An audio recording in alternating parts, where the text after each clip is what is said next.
আর একটা জিনিস বুঝে আসতে আছেন, আপনি বিরিয়ানি দিলে সমস্যাটা কোথায়? বিরিয়ানি কি মানুষ দেয় না মসজিদে? আপনি শুধু বিরিয়ানির হিসাব করলে তো হবে না, দ্রব্যমূল্যটার দিকে তো চাইতে হবে। বিরিয়ানি রানতে কত লাগে? আমাকে বলতে দেন কাঁচামরিচের দাম, মশলাপাতির দাম, বাজারে যাই আপনি হিসাব করে দেখছেন বিরিয়ানি রানতে কত খরচ হয়। আপনি খালি বিরিয়ানি হাঁটতে আসে বিরিয়ানি রানতে বর্তমানে যে খরচ হবে ওইটা দিয়ে ঢলঢলা খিচুড়ি আপনি 50 জন মানুষ এক পুরো গ্রাম ধরে আপনি খাওয়াই দিতে পারবেন। বুঝলাম না, প্রতি বছর ইফতারির সময় আপনার এত হিসাব করবোই তো, সমস্যাটা কি আপনার?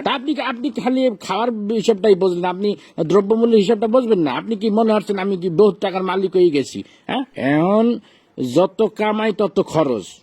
এই যে আপনার মসজিদে প্রতি মাসে ইমাম সাহেবের বেতন না দিলে ইমাম সাহেব চলবে কেন? থামেন, আমার কথা বলতে দেন। আবার এই যে রমজান মাস আইছে, তারাবি পড়াবে, হাদিয়া দিতে হইবে না? আমার খরচ কি কম?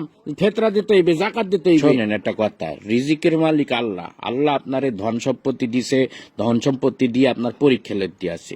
এই টাকা পয়সা যখন তখন আল্লাহ লইয়ে যেতে পারে। আপনি এই টাকা পয়সা আপনার জানের সৎকা করবেন, ফেতরা দিবেন। মুসলমান হিসেবে এটা আমাদের সকলের দায়িত্ব।